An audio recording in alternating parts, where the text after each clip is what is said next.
तो देखिए magnetic effects of electric current में कुछ थ्योरेटिकल प्रॉब्लम्स बनती हैं। तो यहां पर हम उसको डिस्कस करेंगे कि किस टाइप की प्रॉब्लम बनती है और उनको किस तरह से सॉल्व किया जाता है। तो फर्स्ट प्रॉब्लम देखिए, the figure given below shows the magnetic field between two magnets. तो यहां हमारे पास दो मैग्नेट्स रखे हुए हैं, this is magnet A, this is magnet B, और यहां पर फर्स्ट मैग्नेट से मैग्नेटिक फील्ड लाइंस कुछ इस तरह से जा रही हैं और ये दूसरे मैग्नेट से मैग्नेटिक फील्ड लाइंस कुछ इस तरह से जा रही हैं। तो यहां पर फर्स्ट पार्ट में हमें पूछा है label the other poles of the magnet. तो यहां जो फर्स्ट मैग्नेट है इसका एक पोल तो गिवन है और दूसरा पोल, देखिए अगर एक पोल गिवन है तो दूसरा पोल अपने आप ही साउथ हो जाएगा, क्योंकि एक मैग्नेट में दो ही पोल्स होती हैं, एक नॉर्थ पोल और एक साउथ पोल। और जो ओरिजिनेट होती है मैग्नेटिक फील्ड लाइंस वो नॉर्थ पोल से होती है, तो इससे भी हमें पता लग रहा है कि ये नॉर्थ पोल से ओरिजिनेट हो रही है। अब अगर इस मैग्नेट की बात करें, देखिए नॉर्थ पोल से जो मैग्नेटिक फील्ड लाइंस है वो ओरिजिनेट होती हैं, तो यहां पर नॉर्थ पोल ये हो जाएगा और अदर पोल जो है वो अपने आप ही साउथ पोल हो जाएगा। अब यहां पर सेकंड पार्ट में पूछा है which is the weaker magnet. तो इसमें से वीकर मैग्नेट कौन सा है? देखिए फर्स्ट मैग्नेट की जो मैग्नेटिक फील्ड लाइंस है ना वो काफी दूर तक जा रही है, और जो सेकंड मैग्नेट है इसका मैग्नेटिक जो फील्ड लाइंस है वो काफी पास, मतलब पास में ही जो है ये फ्लो यानी कि ट्रेवल कर रही है नॉर्थ टू साउथ। तो जितना दूर मैग्नेटिक फील्ड लाइन जा रही है उतना ही हमारा स्ट्रॉन्गर मैग्नेट होता है। और यहाँ पर क्योंकि ये इसकी जो फील्ड लाइंस है काफी पास पास में है, तो इसीलिए ये जो मैग्नेट होगा वो वीकर होगा इन कंपैरिजन टू फर्स्ट। तो यानी कि ये मैग्नेट हमारा वीकर होगा इसके कंपैरिजन में। नेक्स्ट क्वेश्चन देखिए, in a straight wire a current is flowing in vertically downward direction. तो हमारे पास कोई एक कंडक्टर है, एक वायर है और इसमें करंट फ्लो कर रही है वर्टिकली डाउनवर्ड डायरेक्शन, ये हमारा कंडक्टर ए है। Whereas in wire B the current is flowing in vertically upward direction। जो दूसरा वायर है इसमें करंट फ्लो कर रहा है vertically upward direction. What is the direction of magnetic field? तो इन दोनों में हमें मैग्नेटिक फील्ड बताना है, वायर ए में भी बताना है और वायर बी में भी बताना है।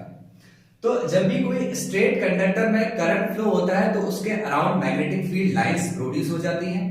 तो अगर हमें मैग्नेटिक फील्ड लाइंस की डायरेक्शन बतानी है तो उसमें हम लोगों ने पढ़ रखा है कि जो मैक्सवेल का राइट हैंड थंब रूल, तो उसमें हम क्या करते हैं, करंट की डायरेक्शन में थंब को रखते हैं और जो फिंगर्स हमारी उसके अराउंड जा रही है, जो कंडक्टर है वो शो करती है direction of magnetic field lines.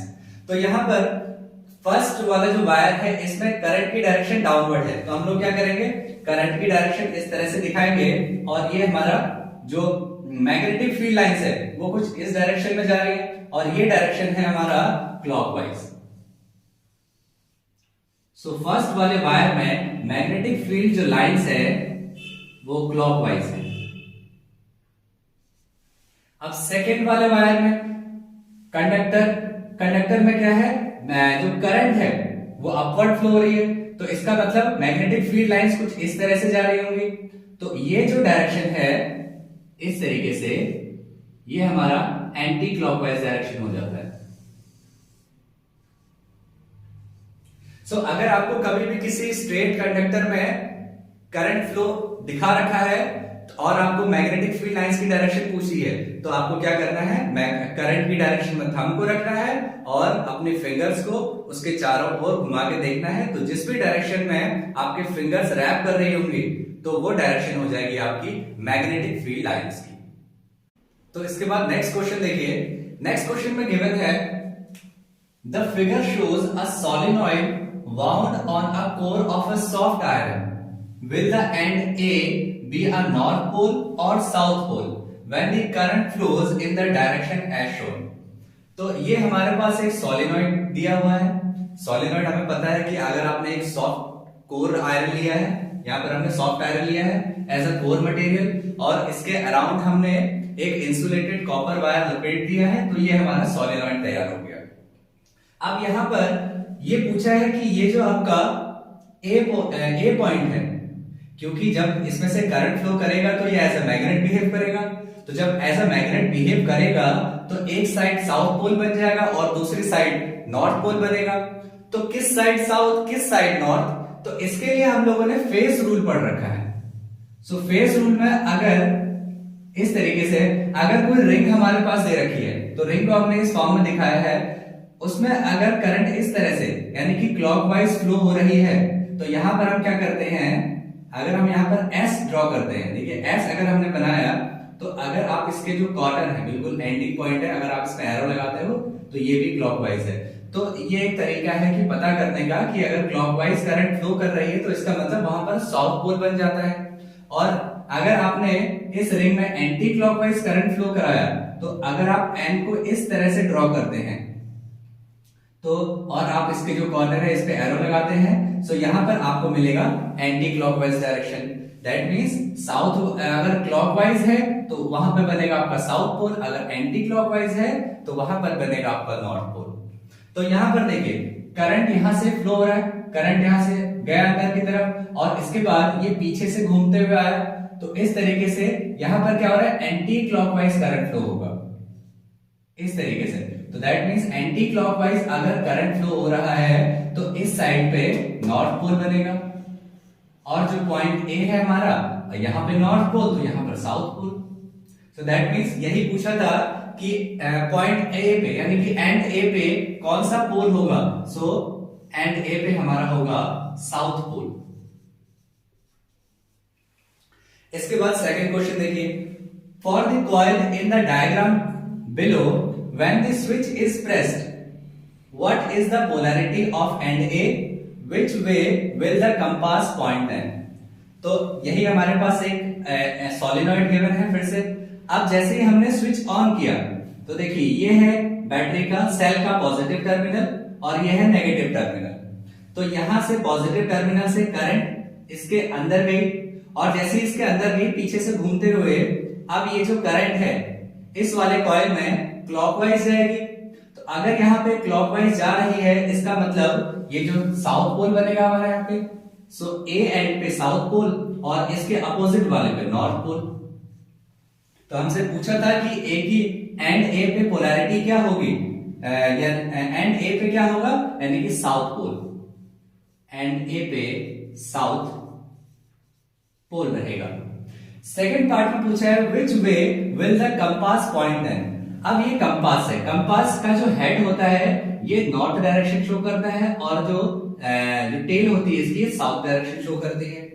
तो अगर यहां पर नॉर्थ पोल बना है तो जो इसका नॉर्थ होगा, क्योंकि नॉर्थ और नॉर्थ एक दूसरे को अपोज करते हैं और साउथ और नॉर्थ एक दूसरे को अट्रैक्ट करते हैं एक दूसरे की तरफ, तो यहां से क्या होगा, ये जो साउथ वाला यानी कि टेल है ये इस तरफ को मूव कर जाएगा और जो हेड है इस तरह से मूव कर जाएगा।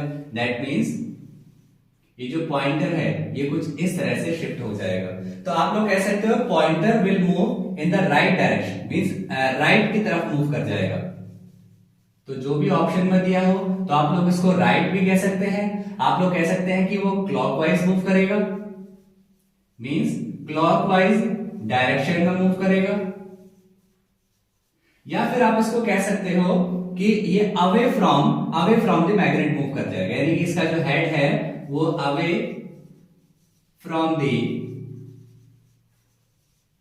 मैग्नेट चला जाएगा। तो ये तीनों ही ऑप्शन करेक्ट है। अगर कहीं पर भी अगर एमसीक्यू अगर मैं ये ऑप्शन दिए हो तो तीनों ही ऑप्शन करेक्ट है। तो देखिए नेक्स्ट क्वेश्चन में गिवन है an electron beam enters a magnetic field at right angles to it as shown in figure, what is the direction of force acting on electron beam. तो यहां पर magnetic field lines travel कर रही है left to right और electron की beam downward की तरफ मूव कर रही है। तो हमें यहां ये बताना है कि डायरेक्शन ऑफ फोर्स क्या होगा।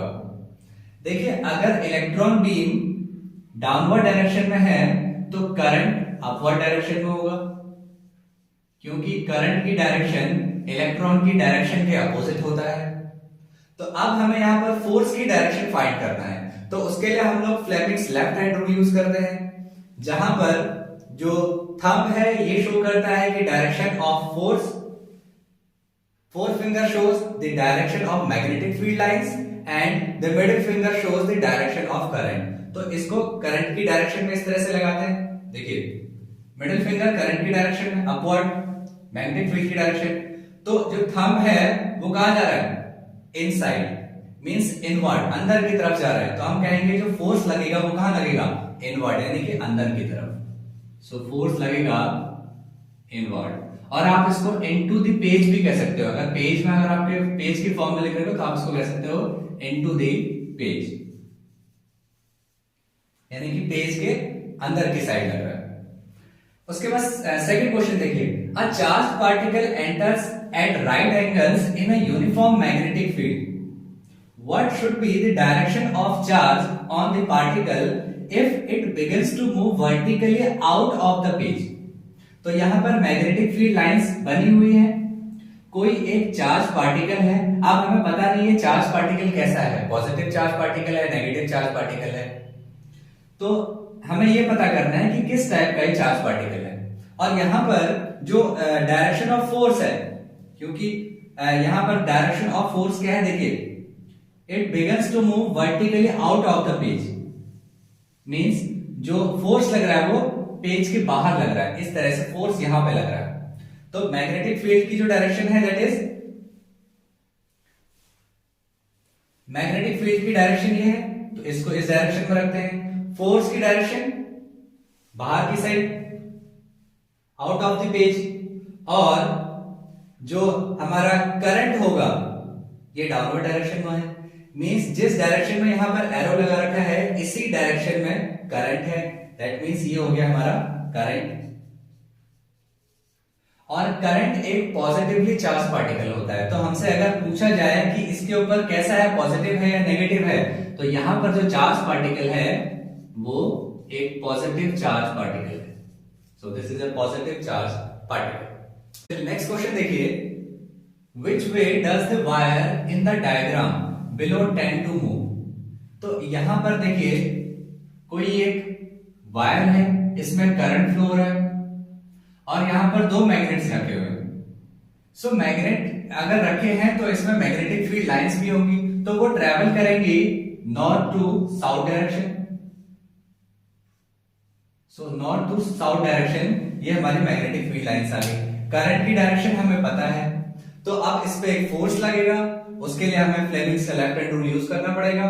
तो देखिए मैग्नेटिक फील्ड लाइंस की डायरेक्शन ये है, करंट की डायरेक्शन ये है, इसका मतलब इसके ऊपर जो फोर्स लगेगा वो आउटवर्ड, यानी कि बाहर की तरफ एक फोर्स लगेगा। तो हम लोग यहां पर लिख सकते हैं आउटवर्ड, फोर्स लगेगा आउटवर्ड। आप इसको आउट ऑफ द पेज भी कह सकते हैं। तो अगर आपके ऑप्शन में कहीं पर आउट ऑफ द पेज है तो वो भी करेक्ट है। उसके बाद एक और क्वेश्चन देखिए, which way does the wire in the diagram below tend to move? अब यहां पर फिर से देखिए वायर रखा है हमने, इसमें करंट फ्लो हो रही है, दो मैग्नेट्स रखे हुए हैं। मैग्नेट्स में जो मैग्नेटिक फील्ड लाइंस है वो ट्रेवल करेंगी नॉर्थ टू साउथ डायरेक्शन। अब इस वायर के ऊपर एक फोर्स लगेगा, वो कितना होगा, देखिए मैग्नेटिक फील्ड की डायरेक्शन ये, करंट की डायरेक्शन ये, तो यानी कि जो फोर्स लगेगा वो कहां लगेगा, इनसाइड, यानी कि अंदर की तरफ, इनसाइड। तो आप कहोगे यहां पर इनवर्ड। और ऑप्शन में अगर दे रखा हो तो इनटू द पेज, यानी कि इनसाइड द पेज कह सकते हो, इनसाइड द पेज, ठीक है, यानी कि पेज के अंदर की तरफ जो है एक फोर्स लगेगा। चलिए नेक्स्ट क्वेश्चन देखिए, गिवन है a coil of insulated copper wire is connected to a galvanometer. What will happen if a bar magnet is pushed into the coil, held stationary inside the coil, withdrawn from inside the coil? तो सबसे पहले आपको क्या दे रखा है, एक coil दे रखा है इस तरीके से। ये कॉपर वायर का, इंसुलेटेड कॉपर वायर का एक कॉइल है और यहां पर कनेक्ट किया गया है एक गैल्वेनोमीटर। गैल्वेनोमीटर डिफ्लेक्शन शो करता है और बताता है कि करंट इसमें यानी कि प्रोड्यूस हुई है या नहीं, उससे आपको पता लग जाएगा। तो यहां पर सबसे पहले क्या किया गया है, एक बार मैग्नेट लिया है, एक साइड नॉर्थ पोल और एक साइड साउथ पोल। अब सबसे पहले हमने क्या किया, फर्स्ट पार्ट में इस कॉइल के अंदर इस बार मैग्नेट को पुश किया है, तो जैसे ही आप इस बार मैग्नेट को इसके अंदर पुश करते हो तो यहां पर एक करंट इंड्यूस होती है। तो करंट इंड्यूस होने की वजह से आपके गैल्वेनोमीटर में डिफ्लेक्शन शो होगा। तो फर्स्ट वाले पार्ट में क्या होगा, आपके गैल्वेनोमीटर में डिफ्लेक्शन शो होगा। सेकंड पार्ट में held stationary inside the coil. अब आपने क्या किया, इस मैग्नेट को इसके अंदर ले जाके रख दिया। अगर आपने इसको यहां पर रख दिया, एक स्टेशनरी पोजीशन में रोक के रख दिया, तो अब यहां पर कोई भी करंट यानी कि इंड्यूस करंट नहीं प्रोड्यूस होगी। ठीक, तो कोई भी इंड्यूस करंट सेकंड जो यानी कि जब आपने इसके अंदर इसको रखा है तो कोई भी करंट इंड्यूस नहीं हुई। थर्ड पार्ट में आपने क्या किया, अब इसको बाहर निकाला फिर से। तो जैसे ही आप इसको बाहर निकालते हो इस बार मैग्नेट को, फिर से क्या होगा, इसमें एक करंट इंड्यूस हो जाएगी और आपका गैल्वेनोमीटर एक डायरेक्शन में शो करेगा, डिफ्लेक्शन शो करेगा। तो पहले देखिए, मान लीजिए आपने फर्स्ट केस में क्या किया है, मैग्नेट को अंदर की तरफ पुश किया था। तो मान लेते हैं उस केस में आपका करंट आया कुछ इस तरीके से क्लॉकवाइज डायरेक्शन में।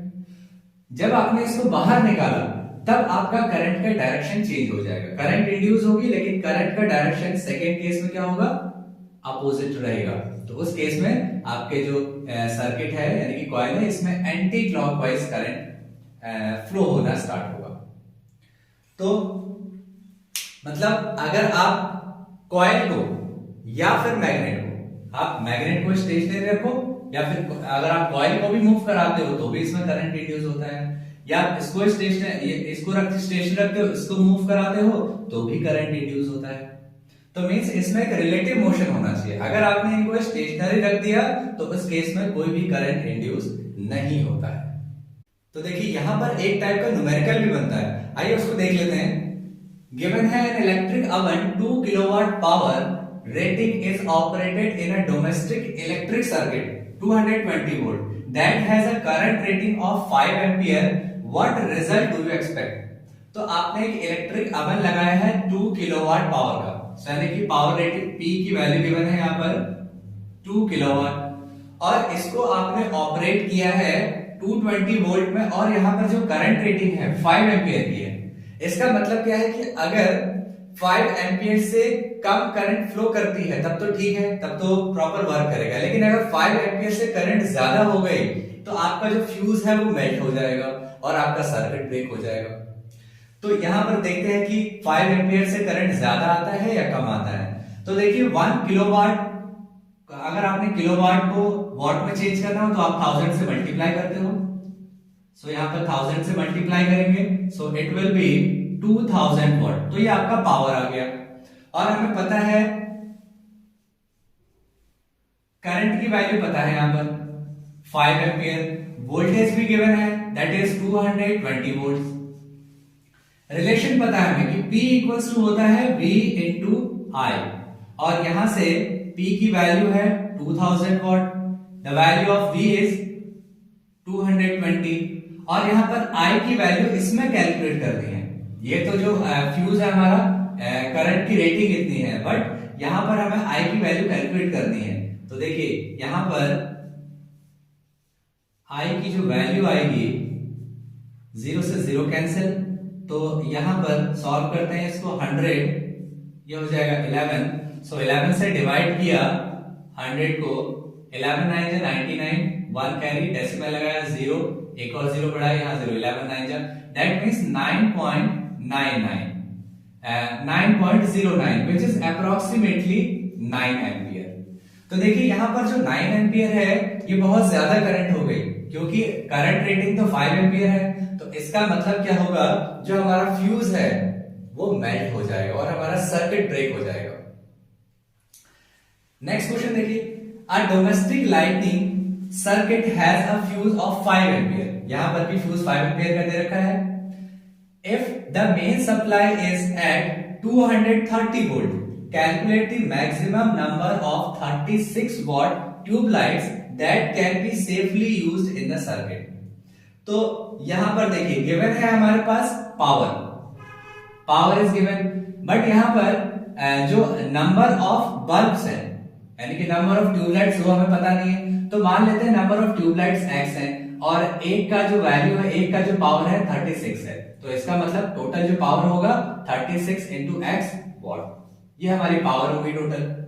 उसके बाद यहां पर v की वैल्यू गिवन है, v is 230 volts and the value of I is given 5 ampere. तो इस 5 एम्पियर फ्यूज के लिए हम कितने ट्यूबलाइट्स यूज कर सकते हैं ये हमें फाइंड करना है। तो यहां पर नंबर ऑफ ट्यूबलाइट्स हमने x ले रखा है। देखिए P इज इक्वल्स टू होता है V इंटू I, ये रिलेशन हम जानते हैं। The value of P is x into 36 is equals to value of V is 230 volts into current की वैल्यू है 5। तो यहां से x is equals to 230 into 5 whole divide by 36 हो जाएगा। तो अब इसको सॉल्व कर लेते हैं। देखिए सॉल्व करते हैं तो इसको डिवाइड करना पड़ेगा। इसको 2 से डिवाइड करते हैं, 18 2 जा, और यहां से 2 1 जा 2, देन 15 2 जा 30। तो यहां पर ये 115 इंटू 5 अपॉन 18 आ गया है। इसको फर्दर डिवाइड करके देखते हैं तो डिवाइड नहीं हो रहा है, तो इसको अब कैंसिल कर लेते हैं। इसको मल्टीप्लाई करते हैं पहले, 5 5 25, 2 कैरी से 7 हो जाएगा, ये 5 सो 18। सो इसको डिवाइड करते हैं 18 से 575 को, 3 जा 54 होता है, ये 3 35, 18 2 जा, सो नहीं जाएगा, सो 18 1 जा 18, तो यहां पर 7 हो जाएगा और यहां हो जाएगा हमारा देन 1। तो देखिए अब ये डेसिमल में आएगा, बट जो वैल्यू आई, जो एग्जैक्ट वैल्यू आ रही है दैट इज मींस डेसिमल को हटा के 31। सो यहां पर क्या होगा, number of tubelight, number of tubelights आपके डेसिमल में तो नहीं हो सकते हैं, तो इसको हम क्या लेंगे, एक कंप्लीट फिगर में लेंगे। सो ये आ जाएगी 31।